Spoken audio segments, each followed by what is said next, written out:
We return now to Attorney General Merrick Garland's appointment of a new special counsel to head up investigations involving former President Donald Trump. Garland tapped longtime federal prosecutor Jack Smith as special counsel to oversee the criminal investigations into the retention of national defense information at Trump's Mar-a-Lago resort and parts of the January 6th insurrection. Smith has investigated war crimes at the International Criminal Court at The Hague, and he investigated public corruption cases as head of the DOJ Public Integrity Section. His career as a criminal prosecutor spans some 30 years. Smith's appointment came 3 days after Trump launched his third run for the White House. For more on this, we turn to former acting U.S. Solicitor General Neil Katyal. Neil, it's always great to have you on the program. Thanks for being back with us. Thank you for having me. And as I understand it, as a young DOJ staffer, you actually helped write the special counsel regulations. So given that in your background and your experience, do you see this as a necessary step?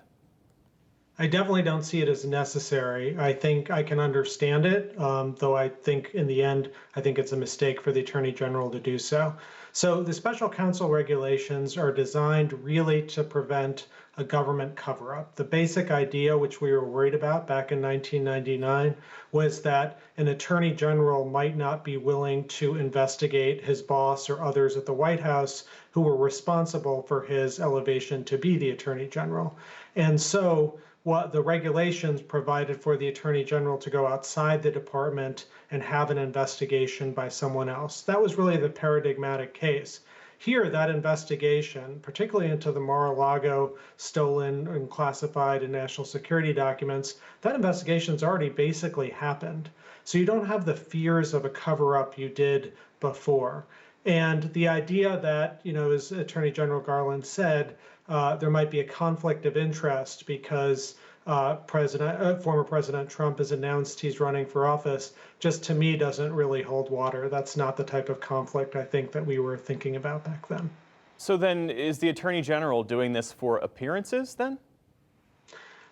I can't speak to it. I obviously have great respect for the Attorney General. I just don't think that if it is based on appearances, that this is likely to actually reduce any of the criticism that he's likely to face. Because under the special counsel regulations, if this special counsel, Jack Smith, does call for an indictment, who has to sign off on it? None other than Merrick Garland. So he's in the thick of it no matter what. And we know that basically Donald Trump and his allies will attack anyone, including President Trump's own former vice president, Michael Pence, if they feel like they're not doing it, the Trump's bidding is not being done. So I think the attacks are going to come anyway. Having said that, Jack Smith is an extraordinary, great attorney and perfect for this task. I just don't think it was a necessary thing to do.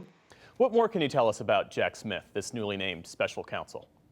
I think the most important thing to understand is that he ran the public integrity section at the Justice Department. That's a kind of small elite office designed to basically go around the country and make sure that public officials aren't corrupt, aren't engaged in wrongdoing, those kinds of things. And, the people who work in that office and who have run that office in the past are legendary, people like Eric Holder, for just to take one example. So I think it's a good sign. I think it's also a good sign that he's investigated war criminals and other, high-ranking people. So he's got that kind of experience. At the end of the day, my big concern here is just the delay that bringing someone new at this late stage will engender to the investigation. With respect to the Mar-a-Lago piece of the investigation, it seems to me a fairly open and shut case. And so the proof will be in the pudding. I sure hope that Mr. Smith reaches a decision soon.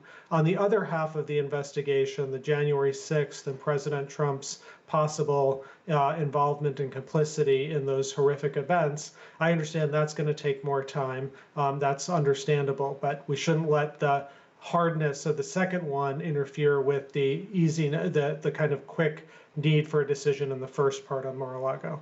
Well, a question about the timeline and the pace of these investigations. One of the reasons why Donald Trump announced a re-election bid in the first place, this is according to people close to him, was to insulate himself from prosecution, or at least at the very least, delay an indictment. How does the appointment of a special counsel affect the pace of the ongoing investigations, at least as you see it, because there's some analysis out there that suggests that this could actually speed things up? Right, so that's a $64,000 question. I find it hard to believe that bringing in someone new at this stage is going to speed things up. I don't understand the case for that. And one of the reasons I'm so critical of the Attorney General's decision here is I feel like it's rewarding Donald Trump for this maneuver on Tuesday of announcing his election early to try and forestall this criminal investigation. At the end, I don't think it will, prevent it from happening. That you don't have some get out of jail immunity card just because you're running for office.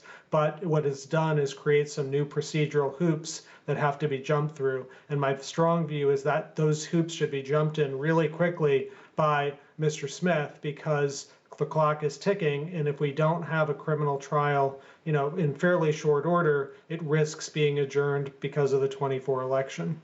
Neil Katyal, thanks so much for being with us. We always appreciate your insights. Thank you for having me.